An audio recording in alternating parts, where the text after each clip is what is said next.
जय हिंद मेरे प्यारे दोस्तों। आप सभी का अपना यूट्यूब चैनल अवध एकेडमी पर हार्दिक स्वागत एवं अभिनंदन है। दोस्तों, जैसे कि हमारी 2020 सीरीज श्रृंखला एसएससी जीडी की चल रही है, इस श्रृंखला में हम आपका क्लास लेकर फिर से उपस्थित हैं। आज आपकी क्लास में है सामान्य ज्ञान का। तो आप लोगों के पास नोटिफिकेशन पहुंच चुका होगा। आप लोग फटाफट जुड़ जाइए। आपके जो साथी नहीं जुड़े हैं उनके पास नोटिफिकेशन को शेयर कर दीजिए। जल्दी जल्दी शेयर कर दीजिए। तब तक 2 मिनट का वक्त दे रहे हैं, जल्दी से। उसी उदार की कथा सरस्वती बखानवी, उसी उदार से धरा कृतार्थ भाव मानती, उसी उदार की सदा सजीव कीर्ति कूंजती, तथा उसी उदार को समस्त सृष्टि पूजती। अखंड अखंड आत्म भाव जो असीम विश्व में भरे, वही मनुष्य है जो मनुष्य के लिए मरे। सहानुभूति चाहिए महाविभूति है वही, वशीकृता सदैव है बनी हुई स्वयं ही। विरुद्ध विरुद्धवाह बुद्ध का दया प्रवाह में बहा, विनीत लोक वर्ग क्या न सामने झुका रहे। आहा वही उदार है परोपकार जो करे, वही मनुष्य है जो मनुष्य के लिए मरे। अनंत अंतरिक्ष में अनंत देव है खड़े, समक्षी स्वबाहु जो बढ़ा रहे बड़े बड़े। पर स्वावलंब से उठो तथा बढ़ो सभी, अभी अमर्त अंक में अपंक हो चढ़ो सभी। रहो नयों की एक से न काम को कर सरे, वही मनुष्य है जो मनुष्य के लिए मरे। मनुष्य मात्र बंधु है यही बड़ा विवेक है, पुराण पुरुष स्वयंभू पिता प्रसिद्ध एक है। फलानुसार कर्म के अवश्य ब्रह्म भेद है, परंतु अत्रय के प्रमाण भूत वेद हैं। अनर्थ है कि बंधु हो न बंधु को व्यथा रहे, वही मनुष्य है जो मनुष्य के लिए मरे। वही मनुष्य है जो मनुष्य के लिए मरे। रहो न भूल के कभी मादंग तुच्छ वित्त में, संत जन आपको करो न गर्व चित्त में। अंत को है यहाँ त्रिलोकनाथ साथ में, दयालु दीन बंधु के बड़े विशाल हाथ हैं। अतिउ भाग्यहीन है अंधेर भाग जो भरे, वही मनुष्य है जो मनुष्य के लिए मरे। वही मनुष्य है जो मनुष्य के लिए मरे। दोस्तों, आज की आपकी श्रृंखला में सामान्य जीके का ये क्वेश्चन आपके सामने उपस्थित है। और आपका क्वेश्चन है, चुंबकीय क्षेत्र की माप की इकाई क्या है? जल्दी जल्दी बताएं दोस्तों, चुंबकीय क्षेत्र की माप की इकाई क्या है? सभी लोग जुड़ गए हैं, ज़्यादा से ज़्यादा लोग हैं, बहुत अच्छे, वेल डन। चलिए फिर फटाफट आंसर दीजिए आप लोग। शाबाश मेरे दोस्तों, बिल्कुल साथी, शाबाश मेरे भाई। जो साथी हमारे ऑप्शन ए के साथ हैं वे बिल्कुल सही हैं। चुंबकीय क्षेत्र माप की जो इकाई है वह है टेस्ला। टेस्ला का संकेतांक क्या है बाबू? कैपिटल टी को संकेतित किया जाता है। ठीक है। एम्पियर से आपका क्या मापा जाता है? विद्युत धारा। ठीक है। विद्युत धारा को एम्पी एम्पियर से मापा जाता है। ओम जो है प्रतिरोध का, ओम क्या है? प्रतिरोध का प्रतीक है। ठीक है। ओम प्रतिरोध का प्रतीक है। कोबाल्ट क्या है? एक धातु है और इसकी परमाणु संख्या कितनी होती है कोबाल्ट की? भैया कोबाल्ट की परमाणु संख्या 27 होती है। ठीक है। और इसका संकेतांक है CO। कोबाल्ट 60 एक प्रकार का रेडियो, इसी में आता है कोबाल्ट 60 एक प्रकार का रेडियो सक्रिय तत्व है। यह शुद्ध रूप से उल्का पिंडों में पाया जाता है। ओके। नेक्स्ट क्वेश्चन है बाबू आपका, पुस्तक the word of time, songs of life death and the spring के लेखक कौन हैं? पुस्तक the word of time, songs of life death and the spring के लेखक कौन हैं? ए सचिन तेंदुलकर, बी सरोजिनी नायडू, सी BR अम्बेडकर, डी अब्दुल कलाम आजाद। शाबाश मेरे दोस्तों, बिल्कुल बिल्कुल, बहुत सही, बहुत सही, बेल्डन। बिल्कुल, जो भी साथी हमारे ऑप्शन बी के साथ हैं वह बिल्कुल सही है। B is the right answer, Sarojini Naidu. भैया सरोजिनी नायडू जी इसकी जो है लेखक हैं the word of time, songs of the life. ठीक है। सरोजिनी नायडू का जन्म हैदराबाद में 1895 1895 ईस्वी में हुआ था। इन्होंने उच्च शिक्षा प्राप्त करने के लिए इंग्लैंड में पढ़ाई की, साथ ही साथ कविताएं लिखने इनका काम था। गोल्डन थ्रेशोल्ड इनकी पहली कविता थी। गोल्डन थ्रेशोल्ड इनकी पहली कविता थी। ठीक है, इनका दूसरा और तीसरा जो संग्रह था bird of time broken rings था, ये सुप्रसिद्ध काव्यित्री थी। और ये कांग्रेस की प्रथम भारतीय महिला अध्यक्ष थी। किसकी भैया? कांग्रेस की प्रथम भारतीय महिला अध्यक्ष थी। ठीक है, प्रथम भारतीय महिला अध्यक्ष थी। ठीक है भैया, ये कांग्रेस की प्रथम भारतीय महिला अध्यक्ष थी। ओके, नेक्स्ट क्वेश्चन है आपका, सुरेंद्र नाथ बनर्जी और आनंद मोहन बोस ने 1876 में बंगाल में डाट डाट की स्थापना की थी। बंगाल में स्थापना की थी किसकी? Indian national association, Tathagata association, oriental association और बंगाल एसोसिएशन। जल्दी बताएं दोस्तों। शाबाश शाबाश दोस्तों, वेल डन, बहुत अच्छे, गुड गुड गुड। बिल्कुल हमारे जो भी साथी ऑप्शन ए के साथ हैं बिल्कुल सही है, A is the right answer.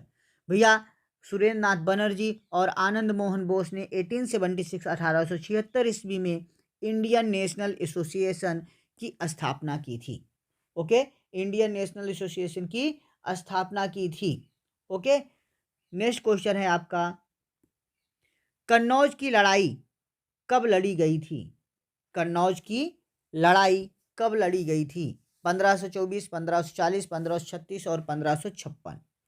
जल्दी बताएं दोस्तों।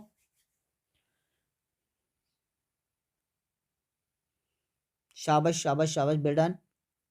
बिल्कुल भैया, जो भी साथी हमारे ऑप्शन बी के साथ हैं बिल्कुल सही है। 1540 में कन्नौज की लड़ाई जो है, जिसे बिलग्राम का युद्ध कहा जाता है, इसे बिलग्राम का युद्ध के नाम से जाना जाता है। बिलग्राम का जो युद्ध है 1540 ईस्वी में लड़ा गया था। यह हुआ था 17 मई 1540 ईस्वी को। ठीक है, 17 मई 1540 ईस्वी को हुआ था। शेर शाह सूरी और हुमायूं के बीच लड़ा गया था। ठीक है, शेर शाह सूरी और हुमायूं के बीच में लड़ा गया था। इस युद्ध के बाद हुमायूं जो है भारत छोड़कर भाग गया। उसके बाद शेर शाह सूरी भारत का बादशाह बना था। ठीक, नेक्स्ट क्वेश्चन है बाबू आपका, भारत का राष्ट्रीय युद्ध स्मारक कहाँ स्थित है? भारत का राष्ट्रीय युद्ध स्मारक कहाँ स्थित है? ए राजकोट, बी कोची, सी अंडमान, डी न्यू दिल्ली। जल्दी बताएं दोस्तों। शाबाश शाबाश शाबाश मेरे दोस्तों, शाबाश, बहुत अच्छे। जो भी हमारे साथी ऑप्शन ऑप्शन ऑप्शन डी के साथ हैं बिल्कुल सही हैं। डी के साथ हैं जो भी साथी हमारे बिल्कुल सही हैं। राष्ट्रीय युद्ध स्मारक जो है भारत सरकार द्वारा नई दिल्ली में इंडिया गेट के पास बनाया गया था। कहाँ पर? इंडिया गेट के पास बनाया गया था भैया। ठीक है, इसमें सशस्त्र बलों को सम्मानित करने के लिए बनाया गया था। और भारत के प्रधानमंत्री नरेंद्र मोदी ने 25 फरवरी 2019 को 25 फरवरी 2019 को इंडिया गेट के पास 44 एकड़, ठीक है, 44 एकड़ में बना है, इसका निर्माण कराया। इसे नेशनल वार मेमोरियल राष्ट्र को समर्पित है। यह नेशनल वार मेमोरियल राष्ट्र को समर्पित है। ठीक है, ओके। नेक्स्ट क्वेश्चन है आपका बाबू, लूसी बोली किस राज्य की बोली है? लूसी बोली किस राज्य की बोली है? ए मणिपुर, बी केरल, सी मिजोरम, डी गोवा। जल्दी बताएं।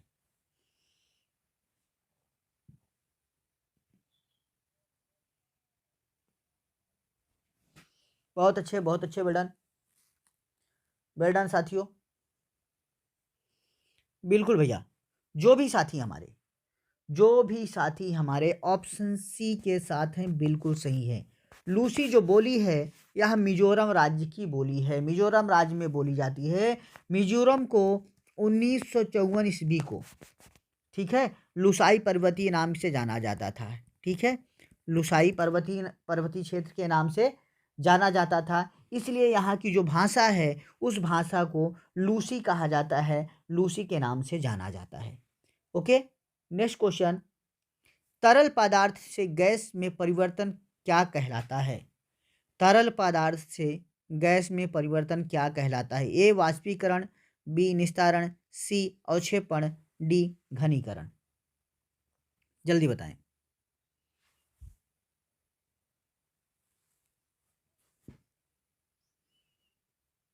बहुत अच्छे, बहुत अच्छे, बहुत अच्छे, वेल डन, वेल डन दोस्तों। बिल्कुल भैया, बहुत अच्छे। जो भी साथी हमारे जो भी साथी हमारे ऑप्शन ए के साथ हैं बिल्कुल सही है। तरल पदार्थ से गैस में परिवर्तन जो है वह वाष्पीकरण कहलाता है। ठीक है, देखो द्रव की जो खुली सतह में प्रत्येक पर धीरे धीरे द्रव वाष्प में बदलता है और जिसको वाष्पीकरण कहते हैं। यह जो है यह क्रिया दो प्रकार से होती है, एक वाष्पन होती है, ठीक है, और दूसरी जो होती है क्वथनांक होती है। ठीक है, क्वथन होती है। एक वाष्पन और दूसरी क्वथन, दो तरह की होती है। देखो वाष्पन क्या है, क्वथनांक से कम तापमान पर, क्वथनांक से कम तापमान पर द्रव के वाष्प के रूप में परिवर्तन होने की जो प्रक्रिया होती है वह वाष्पन कहलाती है। क्वथनांक से कम तापमान पर द्रव से वाष्प में परिवर्तन की प्रक्रिया को वाष्पन कहते हैं। और क्वथन क्वथन जो होता है, क्वथनांक जिसे कहते हैं, क्वथनांक भैया जिस ताप पर द्रव उबलकर पूर्णतः वाष्प में परिवर्तित हो जाता है उसे क्वथनांक कहा जाता है। ओके, उम्मीद है समझ में आ गया होगा। चलो नेक्स्ट क्वेश्चन चलते हैं बाबू। हमारा अगला क्वेश्चन है, उस तत्व की पहचान कीजिए जो पृथ्वी के बाहरी परत में सबसे अधिक मात्रा में पाया जाता है। A oxygen, B silicon, C hydrogen, D लोहा। जल्दी बताएं। शाबाश मेरे दोस्तों, बहुत अच्छे।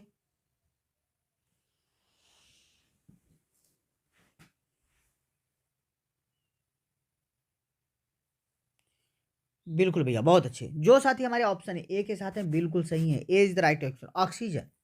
ऑक्सीजन वह तत्व है जो पृथ्वी की बाह्य सतह में सर्वाधिक मात्रा में पाया जाता है। ठीक है भैया, ऑक्सीजन की अगर हम बात करें तो यह हमारा 46.60% पाया जाता है।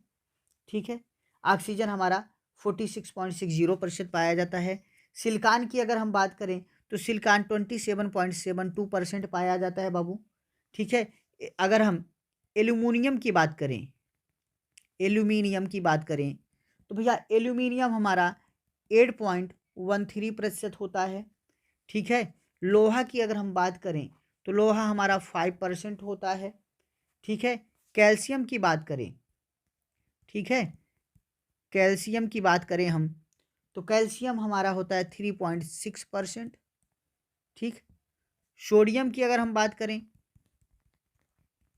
अगर हम सोडियम की बात करते हैं तो भैया सोडियम हमारा 2.83% पाया जाता है।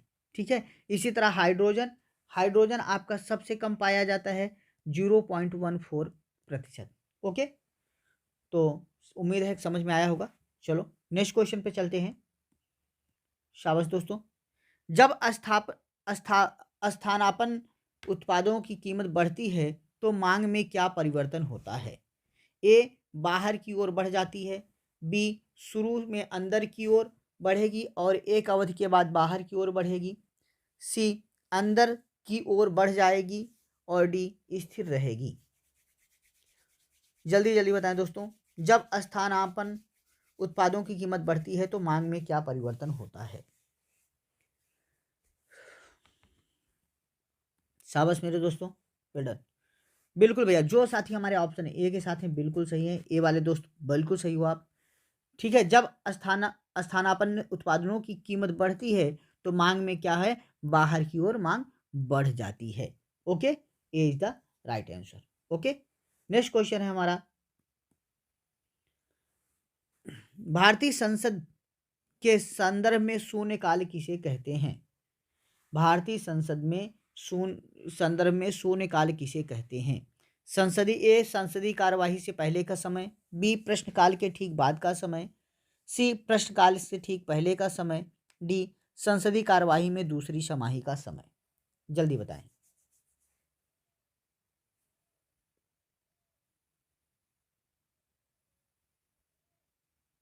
बहुत अच्छे, बेल्डन बेल्डन बेल्डन, शाबाश मेरे दोस्तों। बिल्कुल भैया, जो साथी हमारे ऑप्शन बी के साथ हैं बिल्कुल सही हैं। देखो भैया, संसद के दोनों सदनों में प्रश्नकाल के ठीक बाद का जो समय होता है ना, प्रश्नकाल के ठीक बाद का जो समय होता है उसे शून्यकाल कहा जाता है और यह टाइम होता है 12 से 1 बजे का। ठीक है, 12 से 1 बजे का जो टाइम होता है यही शून्यकाल होता है। 12 से 1 बजे तक शून्यकाल का नाम दिया गया है। इस शून्यकाल में समाचार पत्र जिसको समाचार पत्रों द्वारा प्रकाशित भी किया गया है। वर्तमान में जो शून्यकाल का जो टाइम है वर्तमान समय में शून्यकाल का जो टाइम है वह 1 बजे से 2 बजे का है।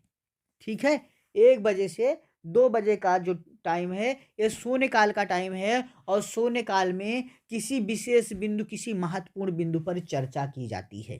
ठीक है, नेक्स्ट क्वेश्चन है सहोद्र पर्वतमाला भारत के डॉट डॉट से दक्षिण भाग कन्याकुमारी तक फैली हुई है।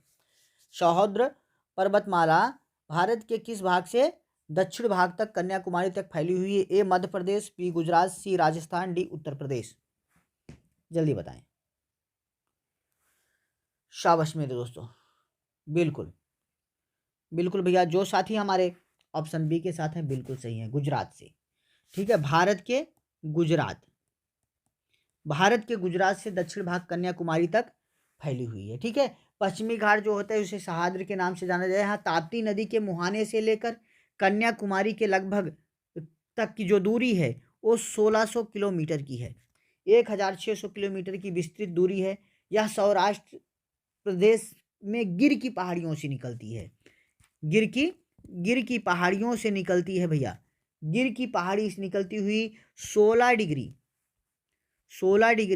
उत्तरी अक्षांश रेखा के साथ पश्चिमी घाट को 2 बराबर भागों में बांटती हुई निकल जाती है। ठीक है, नेक्स्ट क्वेश्चन है आपका बेड योर बैक शब्द का प्रयोग किस खेल में किया जाता है? Football, cricket, volleyball, hockey. Bed your back शब्द का प्रयोग किस खेल में किया जाता है? जल्दी जल्दी बताएं दोस्तों, बहुत अच्छे, शाबाश शाबाश शाबाश, बेडन। बिल्कुल भैया, बेड योर बैक शब्द का प्रयोग किस खेल में किया जाता है? बिल्कुल दोस्तों, हमारे जो भी साथी ऑप्शन बी के साथ हैं बिल्कुल सही है। ठीक है, बेड योर बैक जो शब्द है वह क्रिकेट से खेल में किया जाता है। क्रिकेट की शब्दावली है ये बेड योर बैक। इसकी अन्य शब्दावलियों में अपील है, बैक फुट है, बोल्ड है, कवर है, बाउंसर है, ऑल आउट है, एलपीडब्ल्यू है। ठीक है, ये सब क्रिकेट की शब्दावली है, क्रिकेट की भाषा है। ठीक है, नेक्स्ट, निम्नलिखित भारतीयों में से कौन जापान में डर्गिंटन हॉल स्कूल के संस्थापकों में एक था? डर्गिंटन हॉल स्कूल के संस्थापकों में एक था। एक स्वामी विवेकानंद, बी सुभाष चंद्र बोस, सी दादा भाई नौरोजी, डी रविन्द्रनाथ टैगोर। फटाफट बताएं दोस्तों, फटाफट, बहुत अच्छे, बेडन, शाबाश शाबाश शाबाश शाबाश शाबाश मेरे दोस्तों।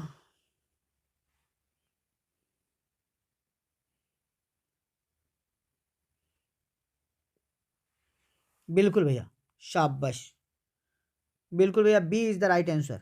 Okay, sorry sorry sorry sorry sorry oh sorry, D is the right answer, Rabindranath Tagore. ठीक है, रविन्द्रनाथ टैगोर जी थे।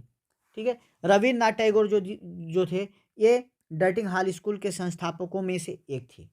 ठीक है, इन्होंने डर्टिंगन हॉल स्कूल के संस्थापकों में से एक थे और इन्होंने इसकी स्थापना जापान में की थी। कहाँ पे की थी बाबू? तो जापान में की थी इसकी स्थापना। ठीक है, और गीतांजलि जो है इन्हीं की सबसे प्रसिद्ध रचना है। ठीक है, बाद में इन्हें रविन्द्रनाथ टैगोर को जो है इनके साहित्य में काम करने के लिए इन्हें नोबेल पुरस्कार से भी सम्मानित किया गया। ठीक, हर वर्ष जो है 7 मई को इनकी जयंती के रूप में मनाया जाता है। ये पूरे संपूर्ण भारत में 7 मई जो है रविन्द्रनाथ टैगोर की जयंती के रूप में मनाई जाती है। ओके, नेक्स्ट क्वेश्चन है आपका energy efficiency services limited, EESL, energy efficiency services limited के में निम्नलिखित में अपना मुख्य कार्यकारी अधिकारी किसे नियुक्त किया था? अपना मुख्य कार्यकारी अधिकारी किसे नियुक्त किया था? ए सुचित्रा गोस्वामी, बी अर्चना सिंधे, सी अरुण कुमार मिश्रा, डी रूपाली गुप्ता। जल्दी बताएं। बिल्कुल बिल्कुल, बहुत अच्छे, वेल डन, शाबाश मेरे दोस्तों। बिल्कुल भैया, जो साथी हमारे ऑप्शन सी के साथ हैं बिल्कुल सही है, अरुण कुमार मिश्रा। ठीक है, अरुण कुमार मिश्रा भारतीय प्रशासनिक सेवा कैडर 2002 को राज्य द्वारा संचालित एनर्जी एफिशिएंसी सर्विसेज लिमिटेड के मुख्य कार्यकारी अधिकारी के रूप में नियुक्त हुए। इन्होंने power grid, power finance corporation और आरईसी लिमिटेड का संयुक्त उद्यम को संभाला है। ठीक है, नेक्स्ट क्वेश्चन है, निम्नलिखित में से किस राज्य में 2022 का 18वां कचाई लेमन फेस्टिवल आयोजित किया गया? कचाई लेमन फेस्टिवल आयोजित किया गया है। ए असम, बी मणिपुर, सी नागालैंड, डी त्रिपुरा। जल्दी बताएं दोस्तों, शाबाश, वेल डन।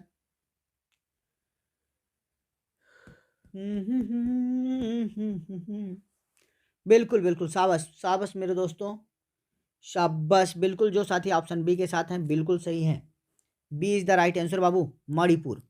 ठीक है, मणिपुर राज्य में 18वां कचाई लेमन फेस्टिवल 14 जनवरी 2022 को 14 जनवरी 2022 को मणिपुर राज्य में संपन्न हुआ और यह उखरुल जिले के कचाई गांव में आयोजित किया गया था और यह 2 दिवसीय कार्यक्रम था।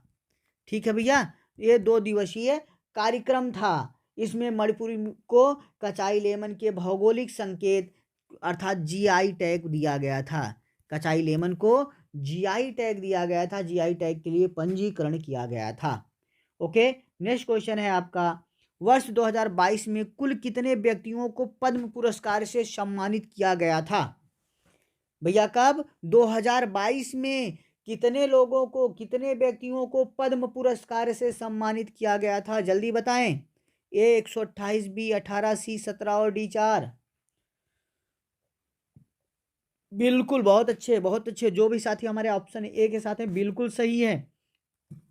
128 को 128 व्यक्तियों को पद्म पुरस्कारों से सम्मानित किया गया था, जिसमें पद्मभूषण, पद्मभूषण और पद्मश्री सम्मानित थे। ठीक है, और इसमें गायक सोनू निगम, सोनू निगम, ठीक है, सोनू निगम जी को, जो एक गायक हैं, इनको, और ओलंपिक स्वर्ण विजेता जो हैं नीरज चोपड़ा को, ठीक है, नीरज चोपड़ा को जो है पद्मश्री सम्मान से सम्मानित किया गया था। ठीक है, पद्मश्री सम्मान से सम्मानित किया गया था। नेक्स्ट क्वेश्चन है बाबू आपका, इसरो के 10वें अध्यक्ष के रूप में किसे नियुक्त किया गया है? इसरो के 10वें अध्यक्ष के रूप में किसे नियुक्त किया गया है? यस सोमनाथ, बी किदम्बई अय्यर, सी के सिवान, डी परिवल्लम राजना स्वामी। जल्दी जल्दी बताएं दोस्तों, बहुत अच्छे, शाबाश मेरे दोस्तों, शाबाश, बहुत अच्छे, बहुत वेल डन। बिल्कुल, जो साथी हमारे ऑप्शन ए के साथ हैं बिल्कुल सही, यस स्वामीनाथ।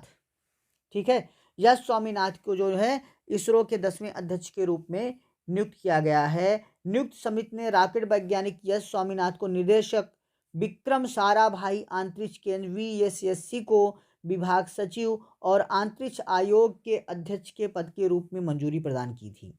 इन्हें पद ग्रहण करने की तिथि से 3 वर्ष के लिए संयुक्त कार्यकाल के लिए नियुक्त किया गया है। और इसरो का जो मुख्यालय है, इसरो का मुख्यालय कहाँ पर है भैया?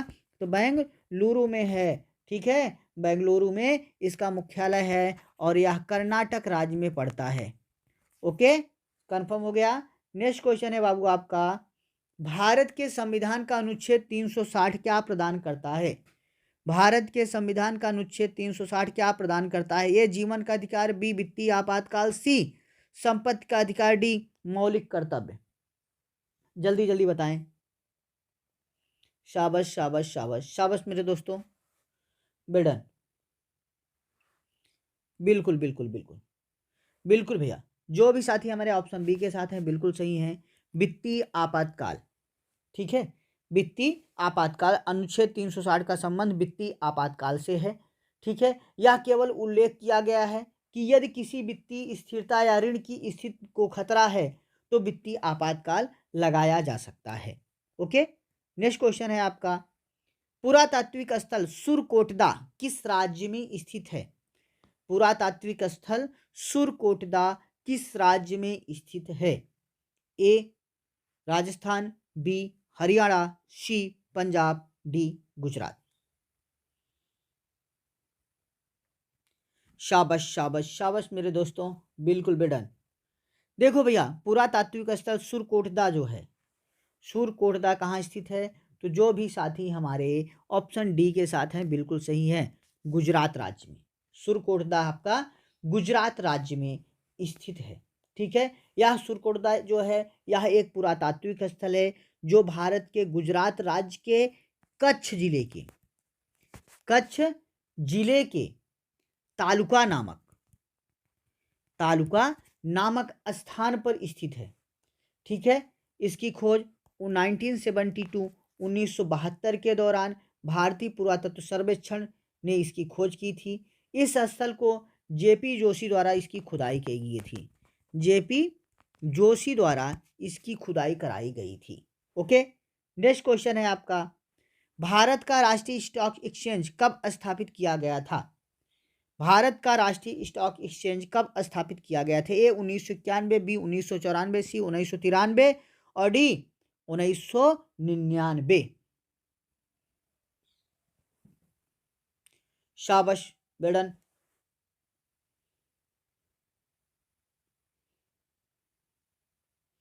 बिल्कुल साथियों, बहुत अच्छा बहुत अच्छा। जो भी साथी आप हमारे ऑप्शन डी के साथ हैं बिल्कुल सही हैं। 1992 में भारत का राष्ट्रीय स्टॉक एक्सचेंज को स्थापित किया गया था। ठीक है, भारत का राष्ट्रीय स्टॉक एक्सचेंज 1992 में स्थापित किया गया था। National stock exchange of India limited Mumbai में यह स्थित है। यह भारत का प्रमुख स्टॉक एक्सचेंज है। इसकी स्थापना 1992 में देश के पहले डिमेट्रियलाइज इलेक्ट्रॉनिक एक्सचेंज के रूप में की गई थी। ओके दोस्तों, बस आज का ये हमारा आखिरी प्रश्न था। आपको मिलेंगे फिर अगले प्रश्न में, तब तक के लिए बाय बाय, टेक केयर, जय हिंद।